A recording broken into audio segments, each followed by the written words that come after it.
Mutiara Hikmah Official, menyingkap hikmah di balik sunnah.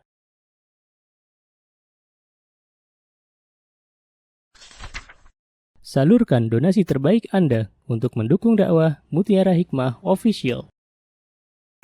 Mari siapkan bekal akhirat kita. Jangan lewatkan kesempatan emas ini. Ayo kita berkontribusi dalam program pembangunan Masjid Mutiara Hikmah yang dibina langsung oleh Ustadz Hanan Yasir MA dan Ustazah Imro'atul Azizah.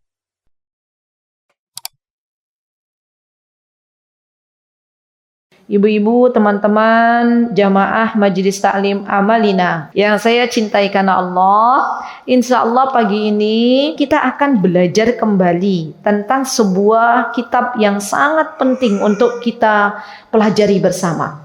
Jadi ya subhanallah ya teman-teman, kalau kita tuh pengen dosa kita itu dihapus oleh Allah, maka di antara ikhtiar kita adalah belajar. Belajar mengetahui dosa-dosa besar. Kenapa? Karena orang yang mengetahui bahwa ada dosa yang patut ditinggalkan, maka ia dengan ringan meninggalkan dosa tersebut. Tetapi jikalau seandainya misalnya dia nggak tahu tuh itu dosa besar, maka ia akan berlarut-larut ya untuk melakukan dosa tersebut. Sampai akhirnya wal'iyadzubillah, jangan sampai na'udzubillah summa na'udzubillah, saking banyaknya dosa besar yang dilakukan oleh seorang hamba, ya ada dia mengatakan, tapi kan saya nggak tahu. Subhanallah, itu belum diterima di sisi Allah. Kenapa? Karena Allah akan berkata, bukankah Anda berada di Yogyakarta? Kata Allah, bukankah di Yogyakarta banyak pengajian? Kemana aja Anda selama ini?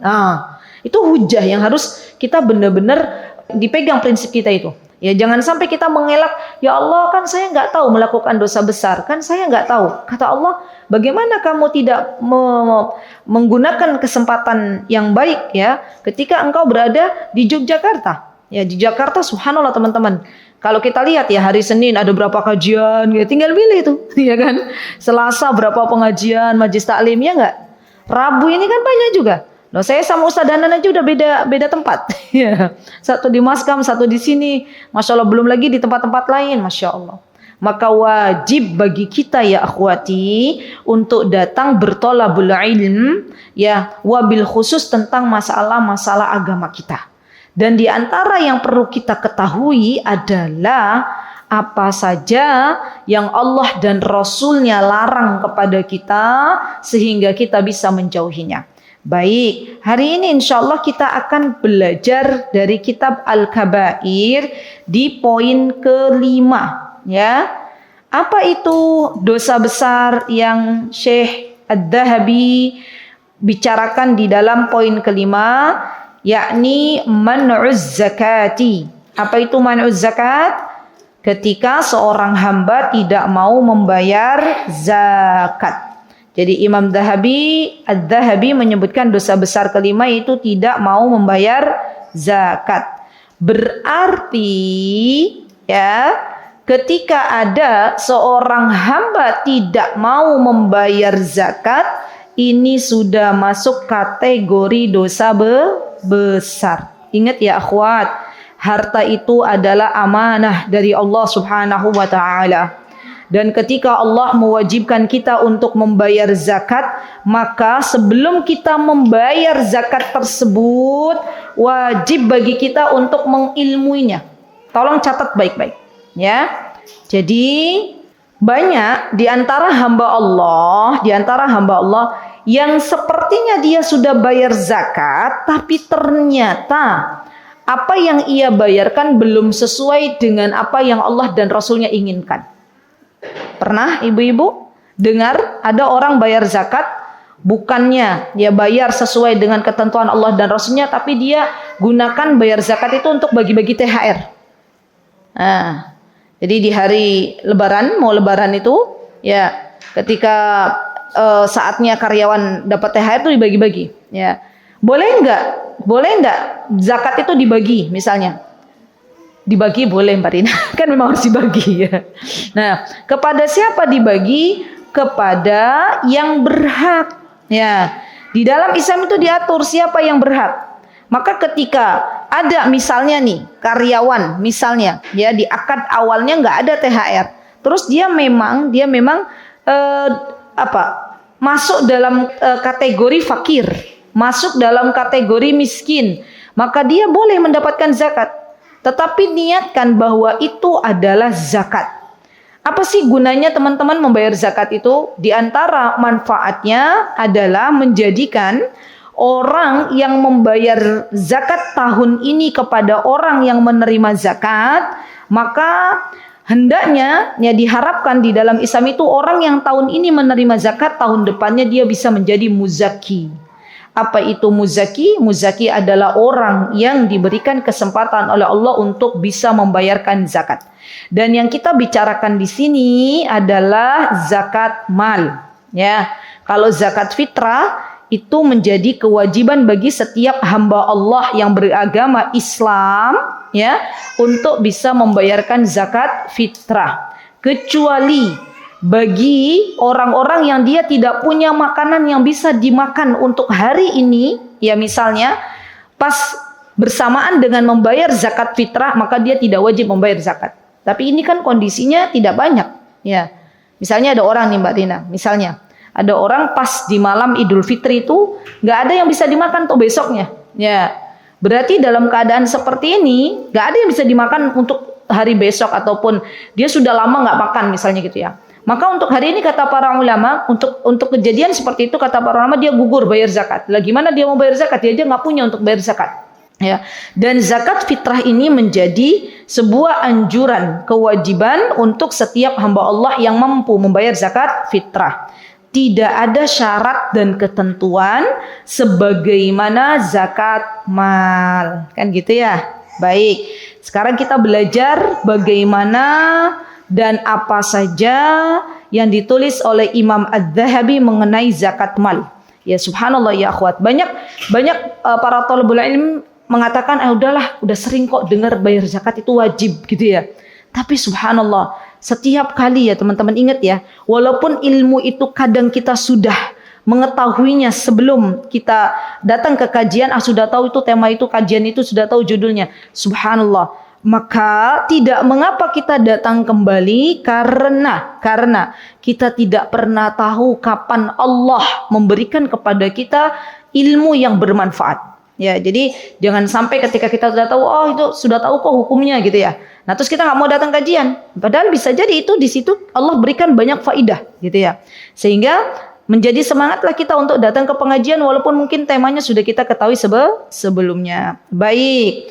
Teman-teman yang saya cintai karena Allah, yuk kita masuk ke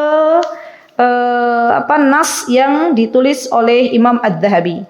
Seperti biasa, boleh saya dibantu teman-teman, boleh tengok kanan, kiri, depan, belakang. Mungkin ada teman-teman yang baru datang, belum ada bukunya, mohon untuk diajak ya barengan. Oke, ada. Mungkin teman-teman yang ada bukunya double, samping-sampingnya ada, terus tengok kok di belakang atau di samping nggak ada buku sama sekali, boleh dipinjemin dulu. Dipinjemin boleh. Sudah? Baik. Qala Allah Ta'ala wa wailul lil musyrikin alladzina la yu'tuna az-zakata wa hum bil akhirati hum kafirun. Apa kata Allah dalam surah Fussilat ayat 6 sampai 7?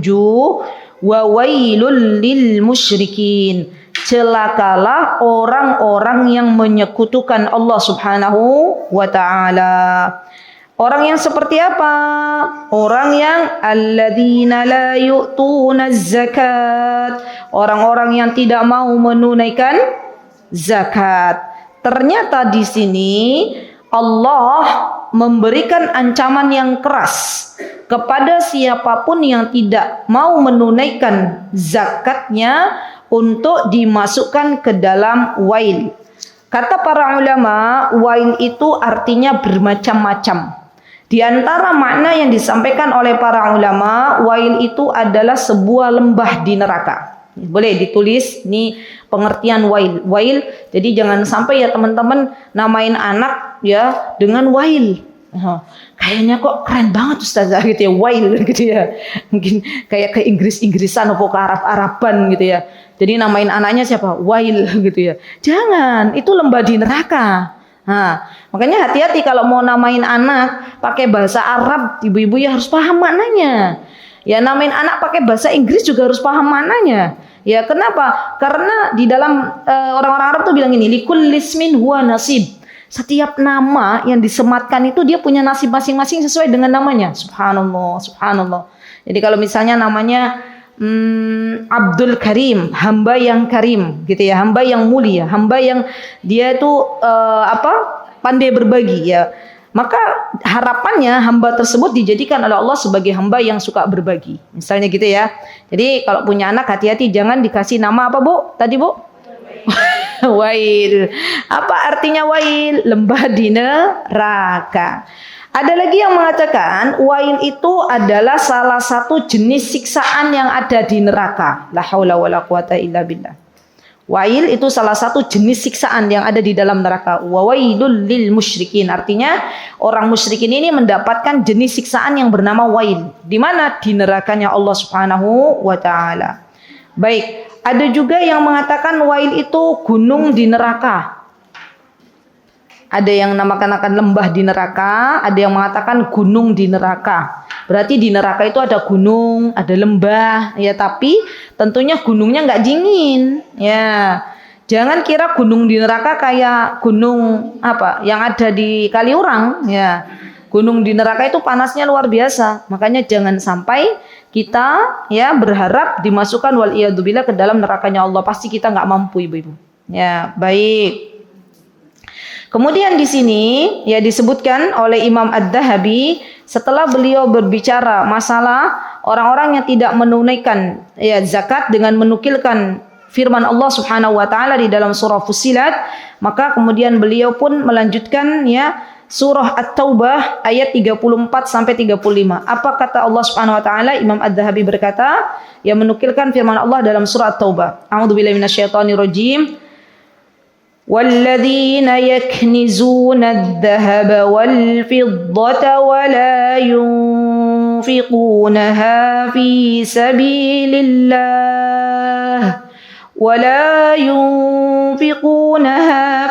سَبِيلِ اللَّهِ فَبَشِّرْهُم بِعَذَابٍ أَلِيمٍ يَوْمَ يُحْمَى عَلَيْهَا فِي نَارِ جَهَنَّمَ فَتُكْوَى بِهَا جِبَاهُهُمْ وَجُنُوبُهُمْ وَظُهُورُهُمْ هَذَا مَا كَنَزْتُمْ لِأَنفُسِكُمْ فَذُوقُوا مَا كُنْتُمْ تَكْنِزُونَ.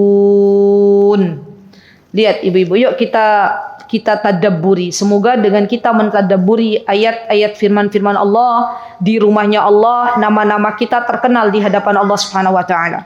Semoga rahmat Allah diturunkan kepada kita, ketenangan Allah turunkan, dan kita termasuk bagian dari hamba Allah yang diampuni dosanya oleh Allah Subhanahu wa taala. Baik.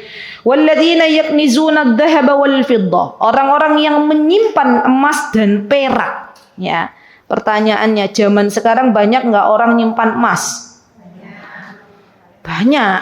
Apalagi keadaannya sekarang lagi perang gitu ya, dolar naik ke puncak gunung ya, naik ke puncak gunung ya kan ya. Nah, berarti biasanya orang-orang mau menyelamatkan asetnya kemana? Pada menyelamatkan asetnya ke emas ya. Dan juga orang-orang yang menyimpan perak, ada nggak orang yang invest perak? Ada, tapi tidak sebanyak emas, gitu kan ya?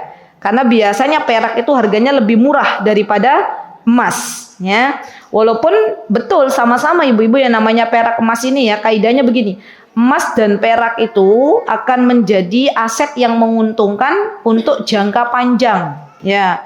Ya, coba aja lihat. Ada tuh hamba Allah yang beli emas zaman dulu kala tahun 2015 itu harganya segramnya sekitar 300 sampai 400 ribu segram. Ah, sekarang 2026 berapa? 3 juta. Oh, berapa kali lipat itu? Ya berlipat-lipat. Maka dari itu banyak orang-orang sekarang ya pada nyimpan emas untuk apa? Untuk investasi jangka panjang. Namun ingat, jangan sampai menyimpan emas saja, punya hobi penyimpan emas tapi nggak mau bayar zakatnya. Ya kenapa? Wala yunfiqunaha fi sabilillah. Dan dia tidak menafkahkan apa yang Allah Azza wa Jalla berikan pada jalan Allah, dan yang dimaksud di sini adalah zakat. Ya. Jadi teman-teman, jangan sampai, ya ini kemarin ada syubhat kan? Pernah dengar nggak ada syubhat seseorang? Ya tidak perlu kita sebutkan, karena itu nanti namanya ghibah. Ya. Ada orang di Indonesia, ya beliau termasuk tokoh gitu ya, yang mengatakan bahwa zakat itu nggak wajib, kata beliau. Padahal beliau itu seorang tokoh yang public figure lah ya.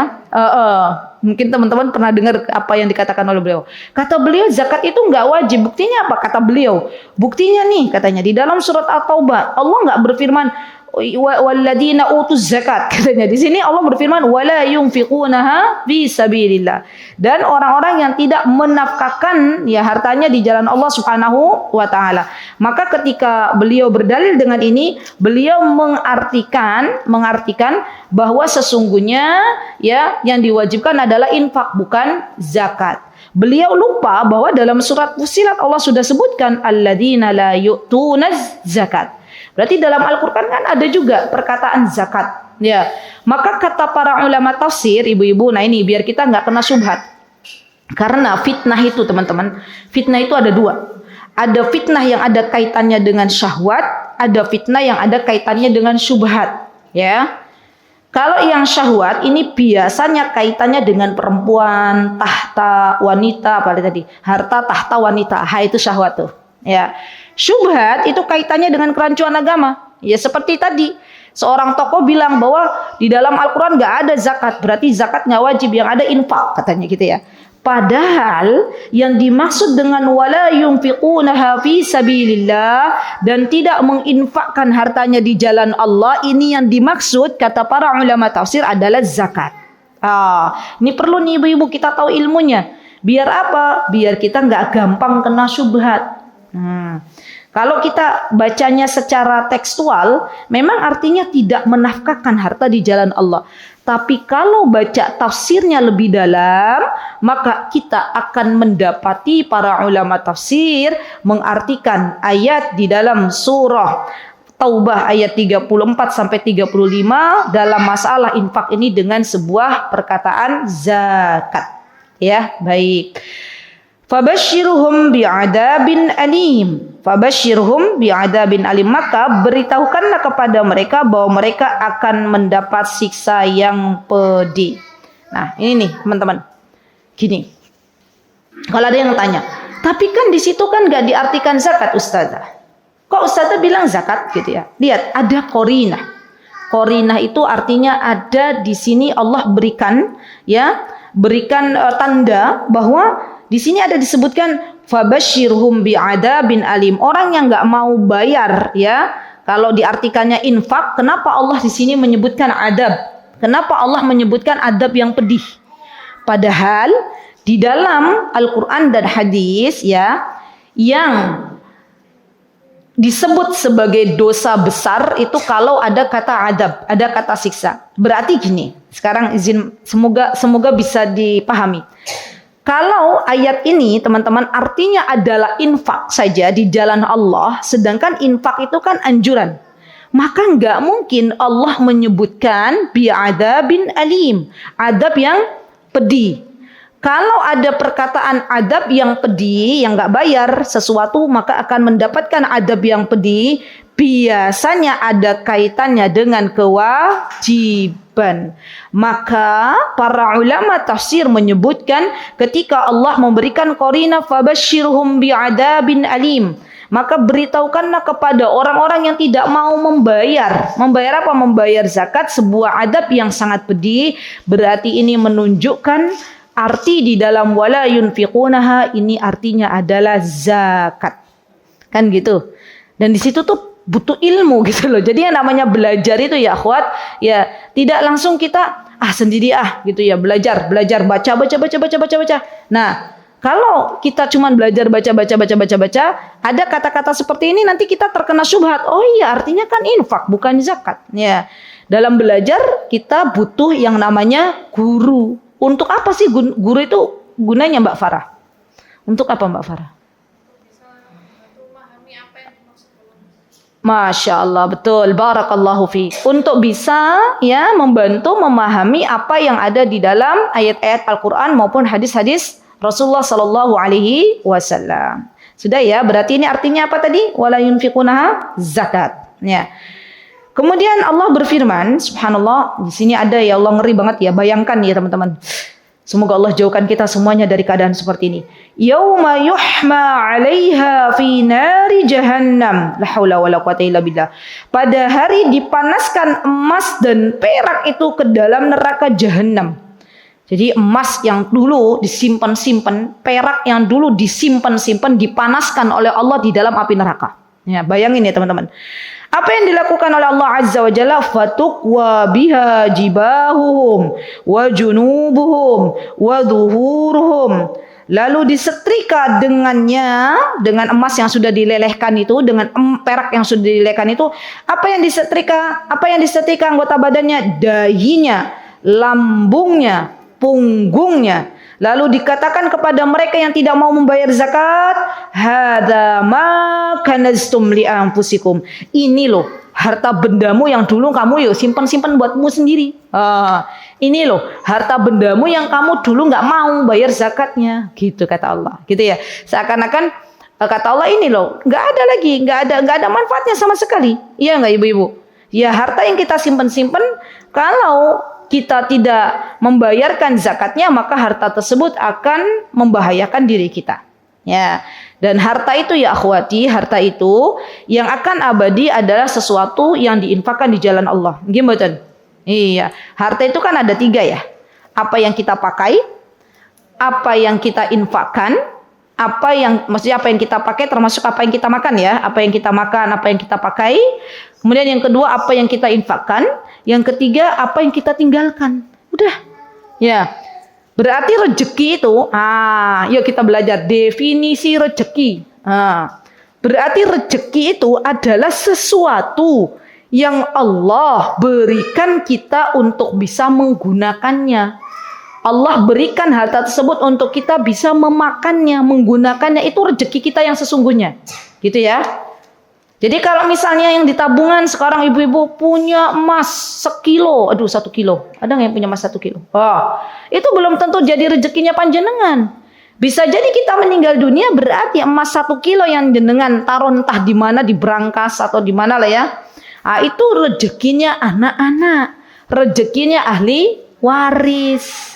Ya, kalau emas 1 kilo itu diinfakkan di jalan Allah, lah itu rezekinya panjenengan yang jenengan bawa sampai ke akhirat. Subhanallah.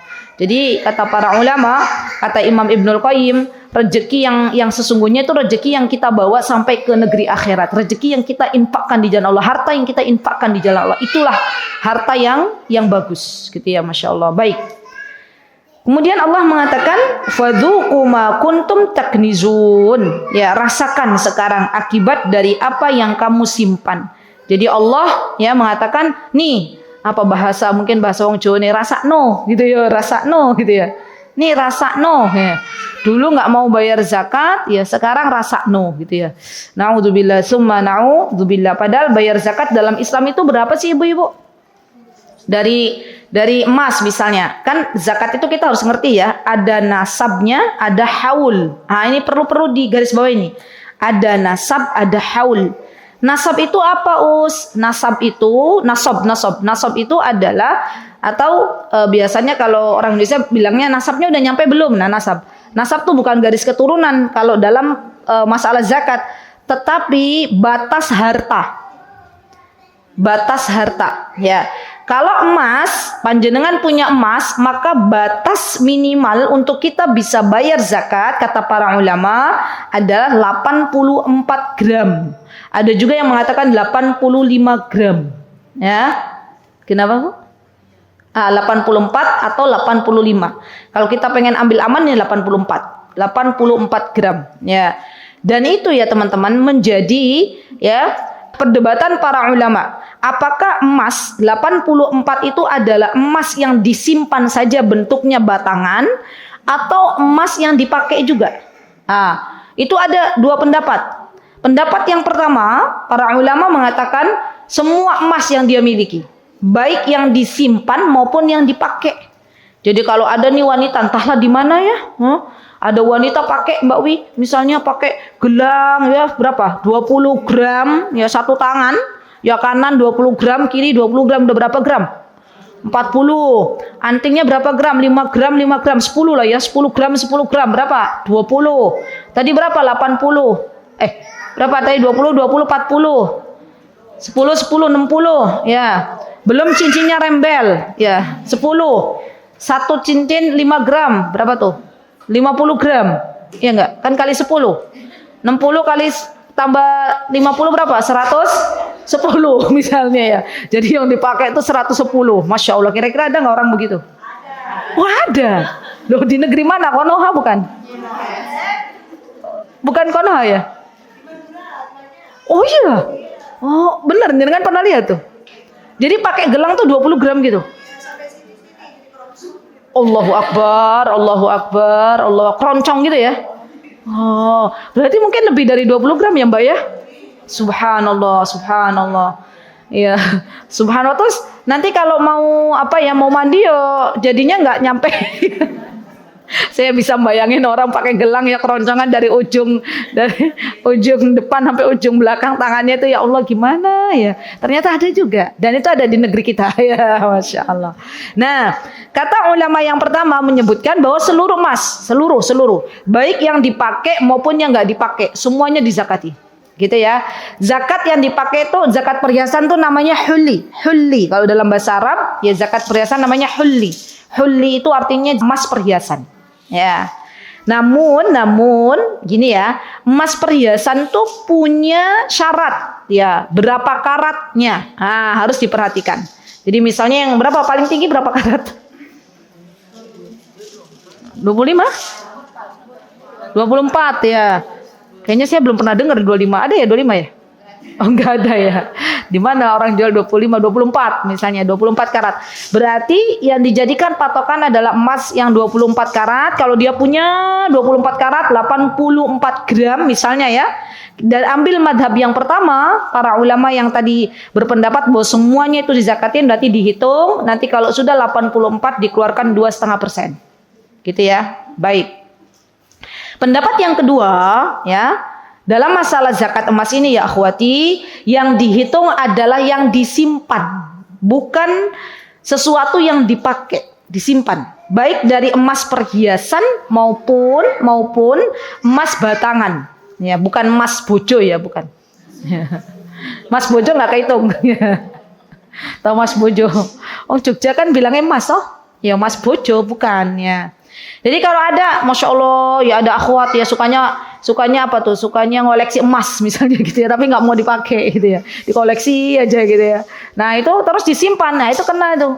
Ya, karena pendapat yang kedua yang dimaksud adalah yang dipakai enggak gitu, tapi yang disimpan itu saja yang dizakati. Ya, 84 itu kalau dirupiahkan coba berapa? Dengan emas harga sekarang berapa coba? Berapa ratus juta? Kasarannya berapa? Nah, berapa Bu? Ini kayaknya Ibu lagi pakai kalkulator, berapa Bu? Oh, 226 juta. Nah, jadi ya kalau ada orang punya emas, kalau pengen bayar zakatnya ya ibu-ibu, boleh diuangkan. Jadi dihitung tuh 226 juta, ya 2,5%-nya berapa? Nah, dikeluarin. Gitu caranya ya. Dan pakai angka harga ketika dia bayar. Ya, bukan ketika dia beli. Nah, itu bahaya kalau ketika dia beli pas segramnya 300.000, kan ini saya ya belinya zaman dulu kala gitu ya. Terus dia hitung pas beli berapa, dihitung bukan. Pas dia bayar zakat kena haulnya 1 tahun. Haulnya 1 tahun berarti dia wajib untuk bayar. Dan harganya dihargai dengan hari itu berapa harga emas, gitu ya, Bibi, insya Allah paham ya. Kemarin ada jamaah tanya ke saya, ini kisah nyata, jamaah Yogyakarta bilang ke saya, Ustazah, saya tuh punya emas 100 gram, kata beliau gitu, tapi udah tak bayar kok zakatnya tahun lalu. Nah, tahun ini ya masih 100 gram orang nggak diapa-apain. Itu masih harus bayar zakat nggak? Nggih. Iya, itu dipahami itu ya. Jadi yang namanya bayar zakat, ibu-ibu, teman-teman semuanya, bukan sekali seumur hidup. Tetapi kalau sudah nyampe setahun, ya ternyata itu emas belum diapa-apain, walaupun tahun lalu sudah bayar, datang tahun depan masih 100 gram, berarti kan udah masuk tuh. Udah masuk nisabnya, karena 84. Berarti dia harus bayar zakat. Tolong dicatat. Saya juga kaget. Oh, ternyata ada juga ya. Maksudnya orang-orang yang belum muslimah yang belum paham dengan masalah ini, gitu ya. Jadi setiap tahun dibayar. Dan ingat ya, apa yang kita keluarkan di jalan Allah termasuk dari zakat itu sejatinya tidak akan mengurangi harta kita. Justru orang-orang yang membayar zakat itu akan dijaga hartanya oleh Allah Subhanahu wa taala. Bahkan bukan hanya dijaga tapi ditambah oleh Allah Subhanahu wa taala. Ya, itu kaidahnya ibu-ibu. Ya walaupun terkadang mungkin ada orang punya emasnya 1 kilo, berarti zakatnya berapa? Coba dihitung. 2,5% dari 1 kilogram emas. Berapa zakatnya berapa gram emas? Coba saya penasaran, Bu Menawi, ibu-ibu di sini ada yang punya 1 kilo emas. Berapa, Bu? 1000 gram. Oke, 1000 gram dikali 3 juta wis gampangannya ya kasarnya. Berapa? 3 miliar. 2,5%-nya? Kan gitu ya, 2,5%-nya berapa? 80. Berapa? Masya Allah, ini matematikanya kayaknya Mbak Dita dulu paling besar ini ya, Masya Allah, suka matematika ya Mbak. 75 sampai 80 juta. Berarti harus dibayar. Ya, kadang orang yang punya uang 3M tuh rasanya berat banget, ngeluarin uang 75 juta. Padahal kalau ya ibu-ibu, nun sewu nggih, kalau dibandingkan dengan pajak, besaran mana? 2,5 sama 10%. Pajak, ya kan? Padahal yang wajib apa tadi? Zakat. Berarti kalau ada orang ya bayar pajak itu belum bayar zakat, ya. Jadi pajak sama zakat itu berbeda, ya. Kalau zakat wajib, ya. Kalau pajak, wallahu taala a'lam. Gak pernah diperintahkan di dalam agama kita. Baik, sampun nggih, lanjut. Yuk. Wa qala Nabi sallallahu alaihi wasallam, kata Imam Adz-Dzahabi, lihat nih, min sahibi ibil wala baqar wala ghanam la yuaddi minha zakataha. Ini juga serem nih Ibu. Nih Rasulullah sallallahu alaihi wasallam bersabda, bayangkan ya, tidak seorang pun dari pemilik ibil dalam bahasa Indonesianya apa? Ibil, unta, ya. Wala baqar, ya, dan juga pemilik apa?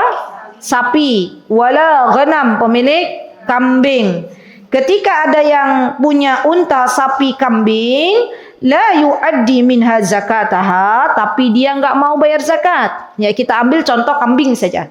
Kambing orang ya baru diperintahkan bayar zakat kalau punya kambingnya 120 ekor.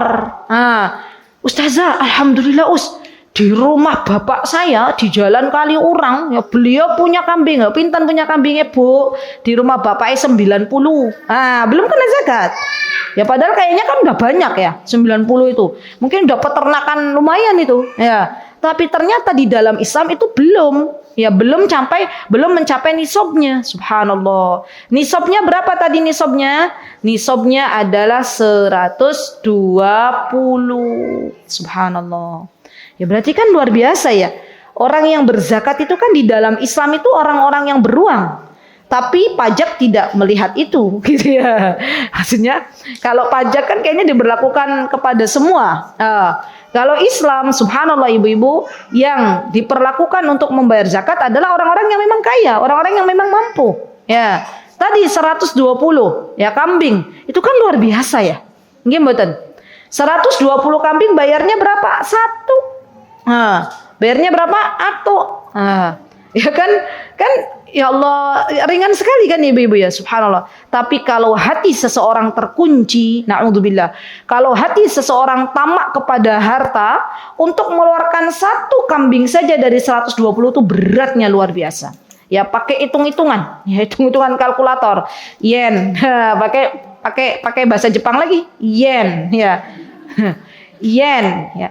Yen aku ngeluarin gitu ya, kambingku punya berapa? 500 ya, berarti berapa tuh? 4, ya 120, 480 kan? Berarti 4 kambing. Yen aku keluarin kambingku 4, padahal satu kambing harganya 5 juta, berarti aku udah ngeluarin 20 juta. Mikir. Padahal Allah udah kasih dia berapa kambing? 500 kambing. Subhanallah ya. Maka kalau ada orang punya kambing, punya unta, punya apa tadi? Punya sapi, tapi dia nggak mau bayar zakatnya pada sudah mencapai nisabnya, maka apa yang terjadi di akhirat? La haula wala quwata illa billah. Illa kecuali butiha laha yaumal qiyamah, kecuali pada hari kiamat. Apa yang terjadi? Biqa'in qarqarin tantahuhu biquruniha. La haula wala quwata illa billah. Maka orang yang nggak mau bayar zakat ini, sedangkan dia harusnya bayar, ya padahal punya hewan yang banyak, akan dilemparkan beralaskan wajah, di mana wajah orang yang nggak mau bayar zakat ini ditelungkupkan pada suatu dataran luas. Ih, serem nggak Bu? Ya pada hari kiamat ditelungkupkan wajahnya di sebuah dataran luas. Apakah cukup sampai di situ? Allah mempermalukan, Allah menghinakan? Ternyata tidak. Ya. Apa yang dilakukan? Disebutkan di sini biquruniha wa tata'uhu bi akhfafiha kullama nafadat alaihi ukhraha adat alaihi ulaha. Lalu didatangkan hewan-hewan yang tadi dipeliharanya di dunia dan menanduk serta menginjak, la haula wala quwata illa billah, menginjak orang yang enggak mau bayar zakat itu. Ya, jadi didatangkan, ya kalau punya tadi kambingnya berapa? 120, 500, didatangkan tuh kambing-kambingnya, ya kemudian setelah itu apa? Pemiliknya diapain?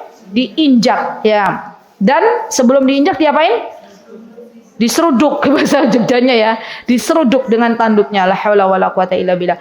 Setiap kali hewan terakhir menginjaknya, coba kalau punya 500 berarti hewan yang paling terakhir yang keberapa tuh? Yang ke 500, ya. Maka hewan yang pertama akan kembali lagi terus. Nggak tahu sampai kapan, wallahu taala alam. Untuk menanduk dan menginjaknya seperti sedia kala. Ada batasannya. Hingga hatta yuqda bainan nasi fi yaumin kana miqdaru 50,000 sana. Sampai kapan? Sampai, ya di sini disebutkan sampai manusia selesai di sidang. La haula wala quwata, selesai di sidang semuanya. Lihat, manusia dari zaman Nabi Adam sampai zaman Nabi Muhammad, umatnya, ya. Di mana di sidang pada hari itu yang lamanya seperti 50.000 tahun. Hasbunallahu wa ni'mal wakil. Ya akhwati, lihatlah, ambil pelajaran dari apa yang disabdakan oleh baginda Rasulullah SAW, bahwa di akhirat itu kita akan mengalami masa yang begitu lama. Maka berbekallah, ya.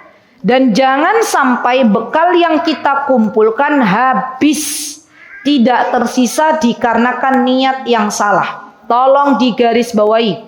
Ya, jangan sampai kita menganggap diri kita, Ustazah alhamdulillah nih saya sudah baca Al-Quran one day 3 juz misalnya, ya, bukan one day 1 juz lagi. One day berapa tadi? 3 juz. Sudah sedekah, sedekah pagi tiap hari 1 juta misalnya, masya Allah, misal, atau 1 M, masya Allah, misalnya. Sudah memberikan makan fakir miskin misalnya, terus ya. Tapi ternyata ketika bersedekah bukan karena Allah, ya sudah, dia nggak dapat apa-apa. Ya, ketika dia bersedekah, sholat malam, ya baca Quran, haji, umroh, ternyata lisannya na'udzubillah summa na'udzubillah tajam sekali, ya mengumbar, ya fitnah yang dia sebarkan ke hadapan manusia, sehingga amal solihnya, pahalanya habis dimakan dan dibagi-bagikan kepada orang yang didoliminya. Nah ini ngeri banget. Dia sudah berbekal tapi ternyata habis. Ya. Maka ketahuilah wahai hamba Allah bahwa ya kehidupan di akhirat itu lama, 50.000 tahun. Kemudian setelah dia menunggu begitu lamanya, summa yara sabilahu imma ilal jannati wa imma ilan nar. Setelah disidang sama Allah, dia akan tahu jalannya kemana. Dia akan menuju ke nerakanya Allah atau ke surganya Allah. Ini menunjukkan ya akhwati, menunjukkan bahwa Ahlus Sunnah wal Jamaah memberikan kepada kita sebuah prinsip, pelaku dosa besar tidak akan dikekalkan oleh Allah di dalam nerakanya Allah Subhanahu wa taala. Ada kesempatan untuk dia masuk surganya Allah Subhanahu wa taala. Gitu ya. Berbeda dengan orang-orang Murji'ah, berbeda dengan orang-orang Khawarij. Kelompok namanya Khawarij. Mereka mengatakan pelaku dosa besar itu otomatis masuk ke dalam neraka dan akan dikekalkan oleh Allah di sana. Berarti orang Khawarij mengatakan para pelaku dosa besar meninggalkan atau tidak menunaikan zakat, ini sudah otomatis lagi masuk ke dalam mana? Neraka. Tapi kita Ahlus Sunnah wal Jamaah tidak demikian. Ya Allah yang akan mengadili, nanti Allah yang akan memberikan jalan apakah dia mau masuk surga ataupun masuk neraka. Ya, baik. Mutiara Hikmah Official, menyingkap hikmah di balik sunnah.